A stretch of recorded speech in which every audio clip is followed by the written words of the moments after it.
Hello everyone, welcome back to my YouTube channel. I am Suraj Shah and you are watching BH Study Point. So आज की इस video में हम बात करने वाले हैं क्लास 12 की ज्योग्राफी यानी भूगोल के चैप्टर 6 के बारे में, जिसका नाम है द्वितीय क्रियाएं यानी सेकेंडरी एक्टिविटीज। ये जो सेकेंडरी एक्टिविटीज चैप्टर है ये आपके मानव भूगोल के मूल सिद्धांत वाली बुक से है, जिसे आज की इस वीडियो में हम डिस्कस करने वाले हैं। और ये पार्ट 1 की वीडियो है। मेरे चैनल का नाम है BH स्टडी पॉइंट। अगर आपने अभी तक इसे सब्सक्राइब नहीं किया है तो जल्दी से इसे सब्सक्राइब कर दीजिए ताकि आपको ऐसी वीडियोस और भी मिलते रहे। तो इस चैप्टर में मैं आपको जो भी चीज़ें बताऊंगा ये आपके एग्जामिनेशन पॉइंट ऑफ व्यू से काफ़ी ज़्यादा इंपॉर्टेंट होने वाली है। तो आपके एग्जाम में इससे बाहर कुछ भी नहीं पूछा जाएगा। तो वीडियो काफ़ी ज़्यादा इंटरेस्टिंग और इम्पोर्टेंट होने वाली है आप सभी के लिए। तो वीडियो को एंड तक जरूर देखिए, तभी आपको ये पूरा चैप्टर समझ में आएगा।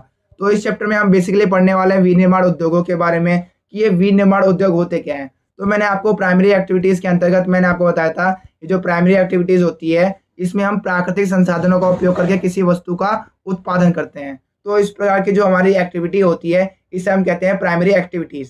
ठीक है। तो फॉर एग्जांपल कि मुझे आलू की खेती करनी है, मान लो, ठीक है, आलू का उत्पादन करना है, आलू का प्रोडक्शन करना है।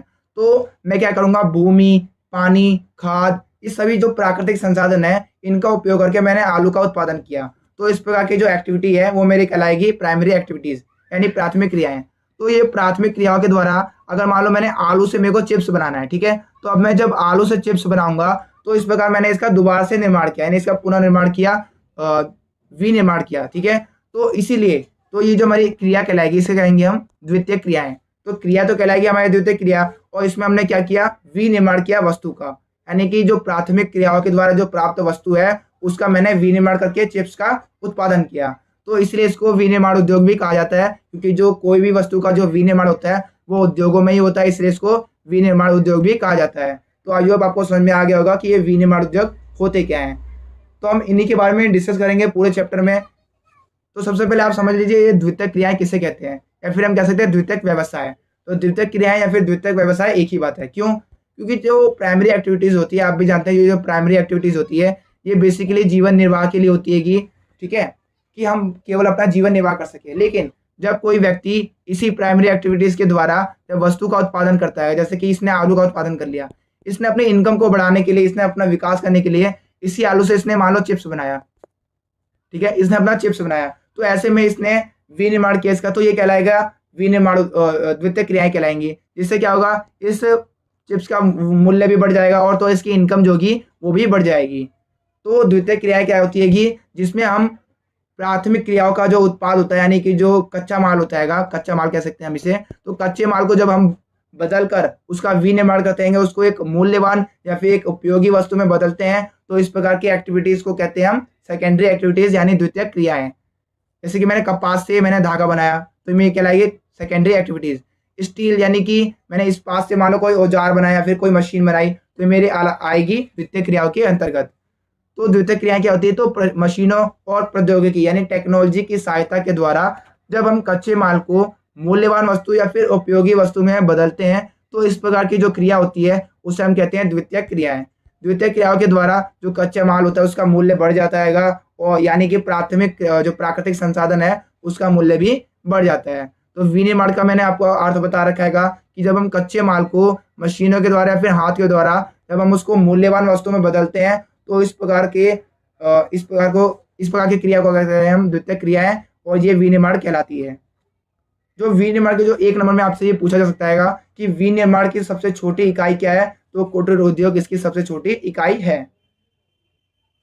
तो अब जो हमारा नेक्स्ट टॉपिक है वो आएगा उद्योग। तो फॉर एग्जाम्पल कि मुझे कोई उद्योग स्थापित करना है, तो उद्योगों की स्थापना के लिए कौन कौन से ऐसे फैक्टर्स हैं, कौन कौन से ऐसे कारक हैं जो कि इसको प्रभावित करेंगे। फॉर एग्जाम्पल कि मुझे मान लो चिप्स की फैक्ट्री लगानी है, ठीक है, तो मान लो मुझे चिप्स की फैक्ट्री लगानी है, तो कौन कौन से ऐसे फैक्टर्स हैं जो कि मुझे चाहिए होंगे। तो कम्युनिकेशन चाहिए होगा कि जहाँ से मैं कच्चा माल प्राप्त करूँगा और जहाँ पर मैं मार्केट में उसे बेचूंगा, तो उसके लिए मेरे पास कम्युनिकेशन के साधन होने चाहिए। सेकंड है ट्रांसपोर्ट, जहाँ से मुझे अपना कच्चा माल मंगाना है और जहाँ पर मुझे भेजना है उसके लिए मेरे को ट्रांसपोर्ट की ज़रूरत तो चाहिए होगी, यानी परिवहन की ज़रूरत तो होनी चाहिए, मेरे पास होनी चाहिए। ठीक है। नेक्स्ट है लैंड, यानी कि मैं अपना उद्योग कहाँ पर स्थापित करूँगा, तो उसके लिए मेरे को भूमि भी चाहिए होगी। नेक्स्ट है पावर, यानी शक्ति के साधन। अब ये जो शक्ति के साधन है, तो किसी भी उद्योग के लिए जो शक्ति के साधन है जैसे इलेक्ट्रिसिटी, तो ये चाहिए ही होती है। नेक्स्ट और सबसे महत्वपूर्ण है रॉ मटेरियल्स। रॉ मटेरियल्स का मतलब होता है कच्चा माल, ये जो कच्चा माल होता है ये किसी भी उद्योग के लिए एक आधारभूत वस्तु होती है। कैसे? फॉर एग्जाम्पल मैंने आपको बताया था कि मुझे चिप्स की फैक्ट्री लगानी है, तो उसके लिए मेरे को आलू चाहिए होगा। तो ये जो आलू हैगा ये मेरे लिए क्या है, एक मूलभूत आवश्यकता हैगा, क्योंकि मेरे लिए कच्चा माल है एक तरह से, क्योंकि आलू के बिना मैं चिप्स का उत्पादन नहीं कर पाऊंगा। तो ये जो रॉ मटेरियल्स होते हैं ये किसी भी उद्योग के लिए एक आधारभूत वस्तु होती है। इसके बाद हैगा लेबर, यानी कि मुझे वहाँ पर जो फैक्ट्री में जो काम करने वाले जो मजदूर रहेंगे, जो श्रमिक है, उनकी भी आवश्यकता होगी। कैपिटल्स, जो मैं वहाँ पर पूंजी लगाऊंगा उसकी भी। मार्केट, मैंने अपनी वस्तु का उत्पादन कर लिया है तो मैं उसे आखिरकार बेचूंगा कहाँ पर, तो उसके लिए मेरे पास एक मार्केट होना चाहिए। वाटर, अब किसी भी उद्योग के लिए वाटर तो चाहिए होता है कि मान लो मुझे कच्चा माल किसी भी उद्योग में आया ठीक है, तो उसकी ढुलाई के लिए, उसकी साफ सफाई के लिए और जो अपशिष्ट हैगा उसके निपटारे के मुझे वाटर की आवश्यकता होगी। तो इन सभी को अभी हम डिटेल में डिस्कस करेंगे कि उद्योगों की अवस्थिति को प्रभावित करने वाले कौन कौन से फैक्टर्स हैं। तो इसके दो फैक्टर्स हैं, इसमें हम पहले पढ़ेंगे भौतिक कारकों के बारे में, ठीक है, भौतिक फैक्टर्स के बारे में। इसके अंतर्गत हमने पढ़ेंगे कच्चे माल की उपलब्धता, अनुकूल जलवायु, शक्ति के साधन और जल की उपलब्धता। इसके अलावा जो मानवीय कारक है उसमें हम पढ़ेंगे श्रम, यानी वहाँ पर जो काम करने वाला जो लेबर है उसके बारे में। कैपिटल्स यानी पूंजी के बारे में। मार्केट के बारे में। सरकारी नीतियों के बारे में। परिवहन के साधनों के बारे में और कम्युनिकेशन के बारे में डिस्कस करेंगे। तो ये सभी फैक्टर्स हैं जो कि उद्योग की अवस्थिति को प्रभावित करते हैं। तो ये आपके एग्जाम में 100% पूछा जाने वाला प्रश्न है, ठीक है। तो इसको हम डिटेल में डिस्कस करेंगे और आसानी तरीके से इसे हम जानेंगे। तो जो कच्चा माल होता है वो किसी भी उद्योग को किस प्रकार प्रभावित करता है, किस प्रकार ये काफ़ी ज़्यादा इंपॉर्टेंट है। तो मैंने आपको बता रखा है किसी भी उद्योग के लिए जो रॉ मटेरियल होता है ये एक आधारभूत वस्तु होती है, क्योंकि जो उद्योग होता है उसको कच्चा माल तो चाहिए ही, क्योंकि उसी से तो वो किसी उपयोगी वस्तु या फिर किसी वस्तु का उत्पादन करेगा। तो ऐसे में जो उद्योग होते हैं वो वहाँ पर स्थापित होते हैं जहाँ पर उन्हें आसानी से और सस्ते कच्चा माल उपलब्ध हो, तो वहाँ पर वो स्थापित होते हैं, ठीक है। और जो अधिकतर जो उद्योग होते हैं वो खानों के पास, वनों के पास और कृषि क्षेत्रों के पास और तटीय और समुद्री क्षेत्रों के पास स्थित होते हैं। अब देखो, समुद्री और तटीय क्षेत्रों के पास स्थित इसीलिए होते हैं क्योंकि ट्रांसपोर्ट में उनका खर्चा कम आता है। ऐसे ही मान लो मैंने आपको बताया था कि मुझे चिप्स की फैक्ट्री लगानी है, तो चिप्स के लिए मुझे आलू चाहिए होगा।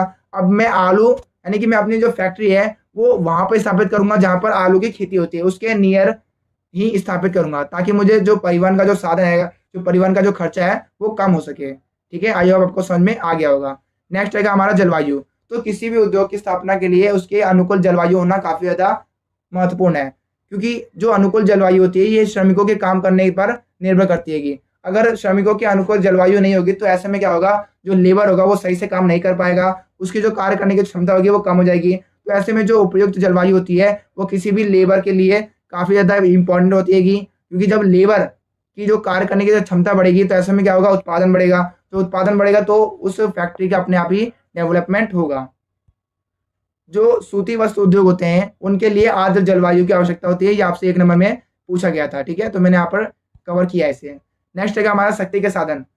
तो किसी भी उद्योग के लिए शक्ति के साधन तो चाहिए ही चाहिए होते हैं, ठीक है। तो ऐसे में जो उद्योग होते हैं वो वहाँ पर स्थापित होते हैं जहाँ पर उन्हें आसानी से शक्ति के साधन प्राप्त हो सके। तो शक्ति के साधन में आ जाता है आपका कोयला हो गया, पेट्रोलियम हो गया, विद्युत हो गया, इलेक्ट्रिसिटी हो गई, ठीक है, प्राकृतिक गैस हो गई। तो ये सभी शक्ति के साधन है, तो उद्योग वहीं पर स्थापित होंगे जहाँ पर उन्हें आसानी से शक्ति के साधन यानी इलेक्ट्रिसिटी मिल सके।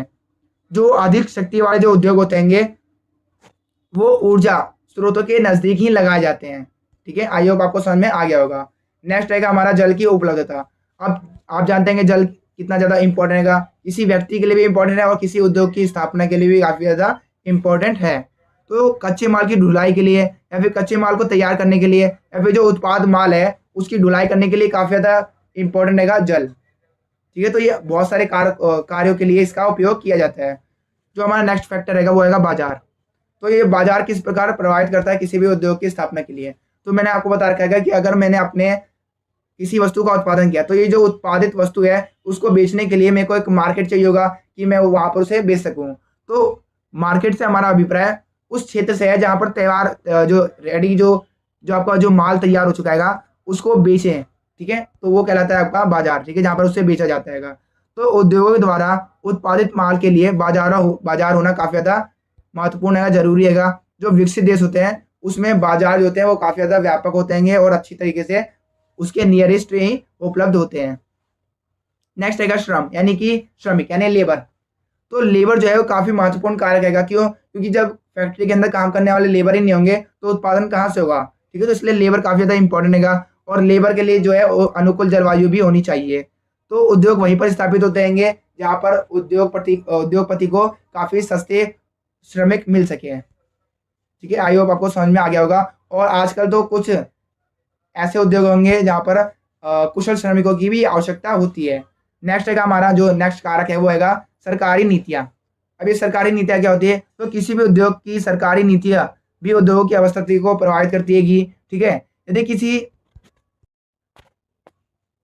यदि किसी देश की सरकार वहाँ उद्योगों को राष्ट्रीयकृत कर देती है तो विदेशी कंपनियां वहाँ उद्योगों की स्थापना नहीं कर सकती है। इसके विपरीत यदि टैक्स की छूट या फिर अन्य सुविधाएं भी दी जाती है तो ऐसे में जो उद्योग होते हैं उसके विकास की संभावनाएं बढ़ जाती है। तो सरकारी नीतियाँ भी काफ़ी ज़्यादा इंपॉर्टेंट फैक्टर रहेगा। इसके बाद है परिवहन और संचार। ठीक है, तो आप जानते हैं कि परिवहन कितना इंपॉर्टेंट हो जाएगा। अगर मेरे को अपना कच्चा माल मंगाना है तो उसके लिए भी परिवहन की सुविधा चाहिए होगी। मुझे बाजारों तक उसे बेचना होगा तो उसके लिए भी ट्रांसपोर्ट की आवश्यकता होगी। तो इसलिए ये काफ़ी ज़्यादा महत्वपूर्ण कारक काफ़ी महत्वपूर्ण कारक है। ठीक है, तो परिवहन के साधन का उपयोग कच्चे माल को कारखानों तक पहुंचाने और तैयार माल को बाजारों तक ले जाने के लिए किया जाता है। ठीक है, और इसी प्रकार जो संचार होता है वो भी काफ़ी ज़्यादा महत्वपूर्ण होता है, आप यहाँ पर देख सकते हैं। तो ये 2 फैक्टर्स थे जो कि उद्योग की अवस्थिति को प्रभावित करते हैं। इसके अलावा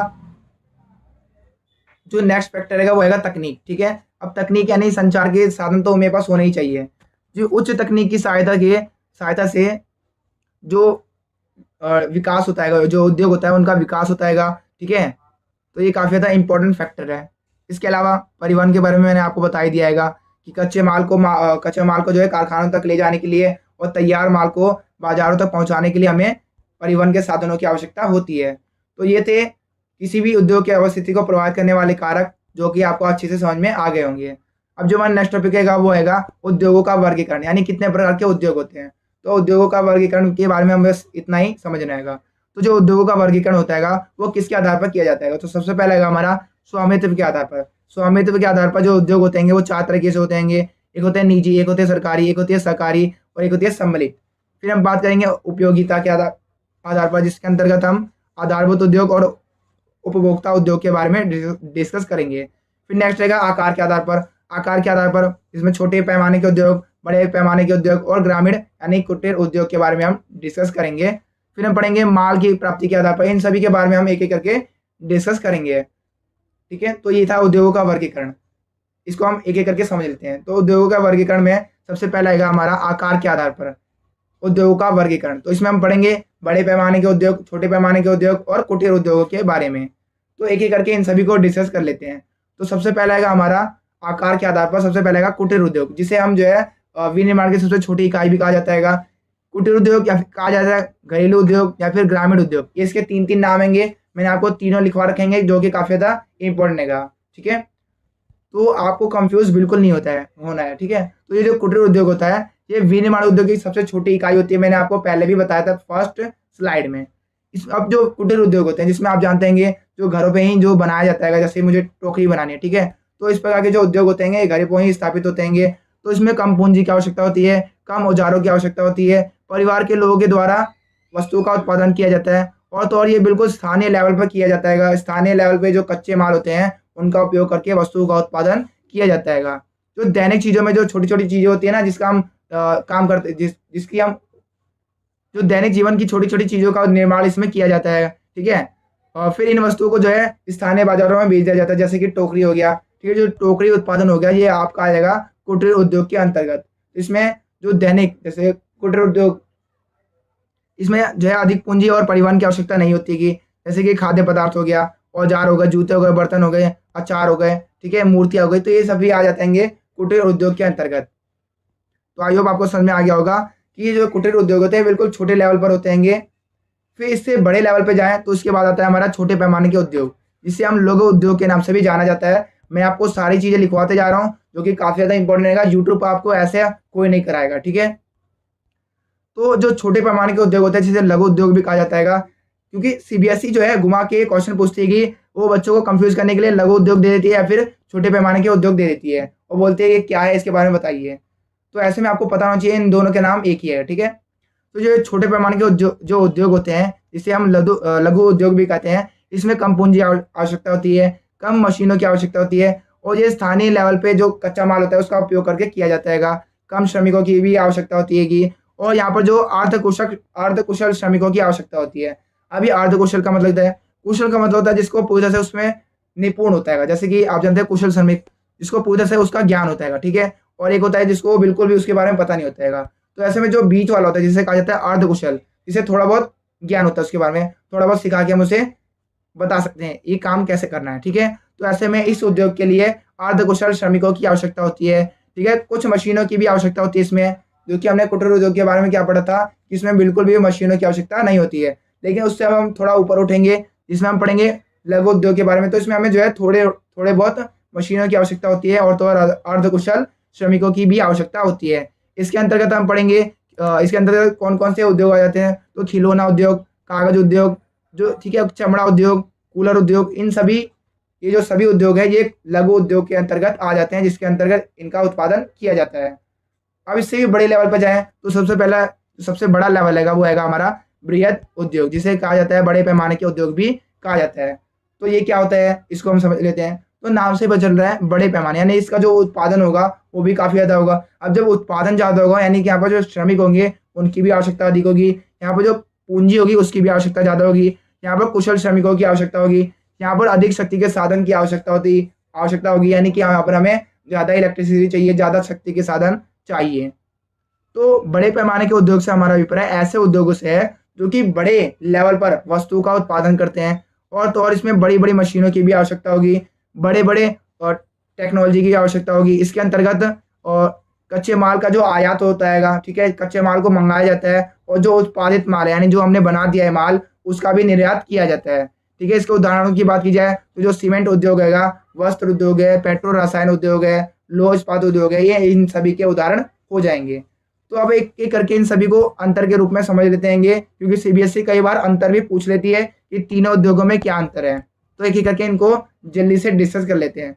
तो जो बड़े पैमाने के उद्योग होते हैं उसमें अधिक पूंजी की आवश्यकता होती है, जबकि जो छोटे पैमाने के उद्योग होते हैं और जो लघु उद्योग होते हैं, जिसे हम उसका जो कुटीर उद्योग होते हैं, इनमें काफ़ी कम मात्रा में पूंजी की आवश्यकता होती है।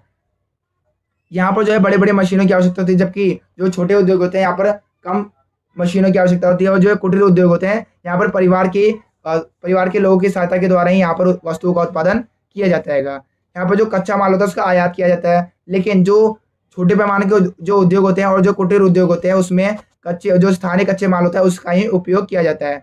यहाँ पर जो है कुशल श्रमिकों की आवश्यकता होती है, लेकिन बात की जाए छोटे पैमाने के उद्योगों की तो यहाँ पर कम कुशल जो श्रमिक होते हैं उनकी आवश्यकता होती है और तो और जो कुटीर उद्योग की बात की जाए तो इसमें मैंने आपको बताया था कि यहाँ पर जो है परिवार की सहायता से ही उत्पादन किया जाता है।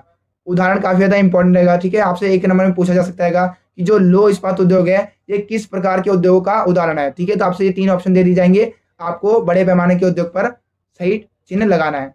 तो आई होप आपको समझ में आ गया होगा इन तीनों उद्योगों के अंतर के बारे में। मैंने आपको अंतर भी बता दिया, अलग अलग तरीके से भी इन्हें बता दिया। तो ये था आकार के आधार पर उद्योगों का वर्गीकरण। अब जो हमारा नेक्स्ट है वो है कच्चे माल के आधार पर उद्योगों का वर्गीकरण। तो कच्चे माल के आधार पर देखा जाए तो सबसे पहला है कृषि आधारित उद्योग, दूसरा है खनिज आधारित उद्योग, तीसरा है रासायनिक आधारित उद्योग और चौथा है हमारा वनोत्पादक आधारित उद्योग और पांचवा है हमारा पशु आधारित उद्योग। तो इन सभी के बारे में हम एक एक करके डिस्कस करेंगे। ये 5 हैं जो कि कच्चे माल पर आधारित उद्योग हैं। तो एक एक करके इनके बारे में डिस्कस करते हैं। तो जो सबसे पहला है वो है हमारा, देख सकते हैं यहाँ पर मैंने इसका वर्गीकरण भी दर्शा रखा है। तो सबसे पहला है हमारा कृषि आधारित उद्योग। अब ये कृषि आधारित उद्योग क्या होता है, इसके नाम से ही पता चल रहा है, यानी कि इसमें जो कच्चा माल होगा वो खेतों से प्राप्त होगा, यानी कृषि के द्वारा यहाँ पर कच्चा माल प्राप्त होगा। जैसे कि मैंने आपको बताया था जो चिप्स होता है, ठीक है, जैसे मैंने आपको चिप्स के उद्योग के बारे में बताया था, उसके लिए आलू जो है वो कच्चा माल होगा, ठीक है। तो इसमें जो कच्चा माल कहाँ से प्राप्त होगा, ये इसके आधार पर उद्योग का वर्गीकरण है। तो जो कच्चा माल होता है वो कृषि आधारित उद्योगों में कृषि से प्राप्त होता है, यानी कि खेतों से प्राप्त होता है। फिर जो है इनको विभिन्न प्रक्रियाओं के द्वारा तैयार माल करके इन्हें बाजारों में बेचने के लिए भेज दिया जाता है। जैसे कि मैंने आपको बताया था जो वस्त्र जैसे रेशम हो गया, जूट हो गया, तो इनका उपयोग करके जो है वस्त्र का उत्पादन किया जाता है। ऐसे ही जो चाय कॉफी हो गया, ये पेय पदार्थ हैं जिनका उत्पादन किया जाता है। अचार, मसाले और चिप्स भी इसका उदाहरण है। फिर जो हमारा नेक्स्ट है वो है खनिज आधारित उद्योग। अब खनिज आधारित उद्योग, इसके नाम से भी जरा खनिज, यानी जिसका जो कच्चा माल होता है वो कोई खनिज होगा ना, तो इस प्रकार के उद्योगों को कहा जाता है खनिज आधारित उद्योग। तो ऐसे में आप जानते हैं जो खनिज आधारित उद्योग होते हैं ये दो तरह के होते हैं। पहला है हमारा धात्विक और दूसरा है अधात्विक। तो ये धात्विक खनिज आधारित उद्योग होते हैं, इसमें धातु होते हैं, आप जानते हैं मेटल्स होते हैं, जैसे लोह इस्पात हो गया, जिसमें मशीनों का उत्पादन किया जाता है, औजारों का उत्पादन किया जाता है, ठीक है, तांबा, रेल के इंजन का उपयोग, ठीक है, और एल्यूमिनियम उद्योग इसका उदाहरण हो जाएंगे। इसके अलावा जो अधात्विक यानी नॉन मेटल जो उद्योग होंगे उसमें आ जाते हैं आपके ग्रेनाइट, संगमरमर, ठीक है, बलुआ पत्थर उद्योग, ये सभी इसके अंतर्गत इसके उदाहरण हो जाएंगे। तो उदाहरण काफ़ी ज़्यादा एग्जाम में पूछे जाते हैं, तो आपको उदाहरण अच्छे से याद रखने हैं। नेक्स्ट है हमारा रसायन आधारित उद्योग। अब ये जो रसायन आधारित उद्योग होंगे इसके नाम से ही चल रहेगा, इसमें जो कच्चा माल होगा वो प्राकृतिक रूप से रासायनिक खनिजों से प्राप्त होता होगा, जैसे कि कृत्रिम, ठीक है, ये जो कृत्रिम है रेशो बनाना, प्लास्टिक बनाना, रासायनिक उर्वरक, पेंट, औषधि, ये सभी क्या आएंगे रासायनिक आधारित उद्योगों के उदाहरण हैं। नेक्स्ट है हमारा वनोत्पादन आधारित उद्योग, यानी कि इसमें जो कच्चा माल होगा वो वनों से प्राप्त किया जाएगा। इसके नाम से अगर आपको नहीं भी आता है तो आप बस इसका नाम देख लीजिए, इससे आपको एक दो पॉइंट आराम से समझ में आ जाएगा। इसका जो कच्चा माल होता है वो वनों से प्राप्त किया जाता है। इसके उदाहरणों की बात की जाए तो जो फर्नीचर उद्योग है, कागज उद्योग है और जो दिया सलाई उद्योग है, ये इसके उद्योगों के उदाहरण हो जाएंगे। जो नेक्स्ट है वो है पशु आधारित उद्योग। इसका नाम से पता चल रहा है, इसमें जो कच्चा माल होगा वो पशुओं से प्राप्त किया जाएगा, जैसे कि दूध हो गया, ठीक है, हाथी के दांत हो गए, चमड़ा हो गया, ऊन हो गया, ये सभी क्या आएंगे, ये आएंगे पशु आधारित उद्योगों के उदाहरण। यहाँ पर मैंने डायग्राम में भी दर्शा रखा है, ठीक है। जो हमारा नेक्स्ट है वो है स्वामित्व के आधार पर उद्योगों का वर्गीकरण। तो जब हम बात करें स्वामित्व के आधार पर उद्योगों का वर्गीकरण की, तो इसमें आ जाते हैं आपके तीन, कौन कौन से, तो सार्वजनिक, निजी और संयुक्त, ये तीन आएंगे जो कि स्वामित्व के आधार पर इन उद्योगों का वर्गीकरण किया गया है। तो एक एक करके इन सभी के बारे में डिस्कस करेंगे। तो सबसे पहला है हमारा सार्वजनिक क्षेत्र के उद्योग। इसके नाम से भी सार्वजनिक, यानी कि इसका जो सार्वजनिक यानी सभी के लिए ये, तो इसका जो अगर बात की जाए स्वामित्व यानी कि हक या फिर नियंत्रण की बात की जाए, तो सार्वजनिक उद्योगों पर पूरी तरीके से सरकार का स्वामित्व होता है, अधिकार होता है, ठीक है। संचालन और प्रबंधन की बात की जाए तो जो संचालन और प्रबंधन होता है ये करता है सरकार, ठीक है। कार्य के क्षेत्र की बात की जाए तो सेवा क्षेत्र में, रक्षा क्षेत्र में, रेलवे, परमाणु उद्योग में, इन सभी में जो है सरकार ही शामिल होती है, ठीक है। सरकार के द्वारा ये उद्योग स्थापित किए जाते हैं। पूंजी निवेश की बात की जाए कि इन उद्योगों में पूंजी कौन लगाता है, तो सरकार ही इसमें पूंजी लगाती है, ठीक है, सरकार के द्वारा इसमें पूंजी लगाई जाती है। अब इस उद्योग की स्थापना के मूल उद्देश्य क्या होते हैं, तो ये आप जानते हैं कि सरकार ने स्थापना की है, तो इसका जो उद्देश्य होगा वो लोगों के लाभ और सामाजिक कल्याण के लिए इस उद्योग की स्थापना की जाती है। जिम्मेदारी, अगर ये उद्योग जो है अगर इसका पतन हो जाता है या फिर इसका उत्थान होता है, अगर ये उद्योग जो है गिर जाता है, मतलब इसका नुकसान हो जाता है फैक्ट्री का, तो इसकी जो जिम्मेदारी होती है ये सरकार की इसकी जिम्मेदारी होती है। अब उद्योगों के उदाहरणों की बात की जाए तो यहाँ पर देख सकते हैं दुर्गापुर, भिलाई, राउरकेला और लोह इस्पात उद्योग इसके उदाहरण हो जाएंगे। तो आई होप आपको समझ में आ गया होगा कि ये सार्वजनिक क्षेत्र के उद्योगों के बारे में। अब जो हमारा नेक्स्ट है स्वामित्व के आधार पर उद्योगों का वर्गीकरण में जो दूसरा है वो है हमारा निजी क्षेत्र के उद्योग। अभी जो निजी क्षेत्र के उद्योग होते हैं ये क्या होते हैं, तो इन पर जो स्वामित्व या कहें नियंत्रण वो निजी कंपनी या फिर एक व्यक्ति का होता है, ठीक है। जैसे कि आपने देखा होगा रिलायंस, तो ये सभी क्या आएंगे, ये एक निजी कंपनी है, इसका जो मालिक होता है वो कोई एक व्यक्ति होता है या फिर कोई एक कंपनी होती है, ठीक है। इसका जो संचालन की बात की जाए तो जो संचालन होता है एक व्यक्ति या फिर एक कंपनी के द्वारा किया जाता है। कार्य के क्षेत्र की बात की जाए तो जो आईसीआईसी बैंक है और जो एचडीएफसी बैंक है वो इसके अंतर्गत शामिल है। पूंजी निवेश की बात की जाए कि इन उद्योगों में पूंजी कौन लगाता है, पैसा कौन लगाता है, तो सिंपल सी बात है, यहाँ पर जो निजी कंपनी होगी या फिर जो व्यक्ति होगा वही इसमें पूंजी लगाता है। मूल उद्देश्य की बात की जाए तो ये जो है इसका जो मूल उद्देश्य होता है वो होता है लाभ कमाना। जिम्मेदारी की बात की जाए कि अगर ये फैक्ट्री अगर जो कोई भी उद्योग है अगर ये फेल हो जाती है, ये डूब जाती है, तो इसकी जो जिम्मेदारी होती है ये निजी कंपनी या फिर उस व्यक्ति की होती है जिसने इसकी स्थापना की थी। तो ये था निजी क्षेत्र के उद्योगों के बारे में। अब जो हमारा लास्ट है वो है संयुक्त क्षेत्र के उद्योग। अब इसके नाम से पता चला संयुक्त, यानी इसमें सरकार भी और जो निजी कंपनी है वो दोनों इन्वॉल्व होंगे। तो एयरलाइंस है वो संयुक्त क्षेत्र के उद्योगों का उदाहरण है। ठीक है, तो इसमें जो स्वामित्व या फिर अधिकार होता है वो निजी व्यक्ति और सरकार दोनों का ही होता है। संचालन की बात की जाए तो सरकार और निजी कंपनी दोनों के द्वारा इसमें संचालन किया जाता है। कार्य के क्षेत्र की बात की जाए तो जो एयरलाइंस है, बैंकिंग सर्विस है, जो पेट्रोलियम उत्पाद है वो इसके अंतर्गत शामिल है। इसके अलावा बात की जाए कार्य के क्षेत्र के बारे में, तो कार्य के क्षेत्र में मैंने आपको बता रखा है पूंजी निवेश यानी कि पैसा कौन लगाएगा, तो आपको बता रखा है मैंने कि ये संयुक्त है। इसमें सरकार और जो निजी कंपनी है वो दोनों ही मिलकर पैसा लगाती है। मूल उद्देश्य की बात की जाए तो इसका मूल उद्देश्य होता है सामाजिक कल्याण। तो अब मैंने आपको बता रखा है कि जो सार्वजनिक क्षेत्र के जो उद्योग होते हैं उसका उद्देश्य होता है सामाजिक कल्याण। ठीक है, तो इसमें सरकार भी इन्वॉल्व है और तो और निजी कंपनी भी इन्वॉल्व है। तो इसलिए जो इसका उद्देश्य होगा वो होगा सामाजिक कल्याण और लाभ कमाना। लाभ कमाना किसका? निजी कंपनी का। और सामाजिक कल्याण किसका? सरकार का, क्योंकि इसमें सरकार और निजी कंपनी दोनों ही शामिल होती है। इसलिए जो इसका उद्देश्य होता है वो दो होता है। पहला होता है सामाजिक कल्याण और दूसरा होता है लाभ कमाना। जिम्मेदारी की बात की जाए तो दोनों की जिम्मेदारी होती है। ठीक है, और उदाहरण आप देख सकते हैं जो मारुति है, मारुति सुजुकी, ठीक है, और विस्तारा एयरलाइंस, तो ये सभी इनके उदाहरण हो जाएंगे। तो आई होप आपको तीनों के बारे में समझ में आ गया होगा। अगर आपको अभी तक समझ में नहीं आएगा तो अब आप बिल्कुल अच्छी तरह से समझ जाओगे। ठीक है, क्योंकि मैंने इसको बिल्कुल अंतर तरीके से बता रखा है कि इन तीनों में डिफरेंस क्या है। तो सबसे पहले बात की जाए इनकी तुलना की, क्योंकि आपके एग्जाम में पूछा भी जा सकता है कि इन तीनों में अंतर क्या क्या है। तो एक एक करके इन सभी के बारे में डिस्कस करते हैं। तो सबसे पहले बात की जाए तुलना के आधार में, तो सबसे पहला है इसमें स्वामित्व या नियंत्रण। तो सार्वजनिक क्षेत्र के जो उद्योग होते हैं उसमें सरकार का इसमें स्वामित्व होता है। निजी उद्योगों की बात की जाए तो निजी उद्योगों में एक व्यक्ति या फिर एक कंपनी का इसमें स्वामित्व होता है। संयुक्त उद्योगों की बात की जाए तो इसमें सरकार और निजी कंपनी दोनों का इसमें रोल होता है। संचालन और प्रबंधन यानी मैनेजमेंट की बात की जाए तो सरकार के द्वारा यहाँ पर मैनेजमेंट किया जाता है और संचालन किया जाता है। निजी क्षेत्र के उद्योगों में एक व्यक्ति या फिर निजी कंपनी के द्वारा जो उद्योग होता है उसका संचालन और प्रबंधन मैनेजमेंट किया जाता है। संयुक्त में दोनों के द्वारा किया जाता है। पूंजी निवेश की बात की जाए तो सरकार इसमें पूंजी लगाती है कि निजी क्षेत्र के उद्योगों में एक निजी कंपनी लगाती है और संयुक्त क्षेत्र के उद्योगों में सरकार और निजी व्यक्ति दोनों ही पैसा लगाती है। मूल उद्देश्यों की बात की जाए तो जो सार्वजनिक क्षेत्र के उद्योग है उनका मूल उद्देश्य होता है सामाजिक कल्याण और लोगों को लाभ मिले। जो निजी क्षेत्र के उद्योग है इनका उद्देश्य होता है लाभ कमाना, केवल और केवल लाभ कमाना। लेकिन जो संयुक्त क्षेत्र के जो उद्योग है उनका उद्देश्य होता है सामाजिक कल्याण के साथ साथ लाभ कमाना, क्योंकि इसमें सरकार और निजी कंपनी दोनों ही शामिल होती है।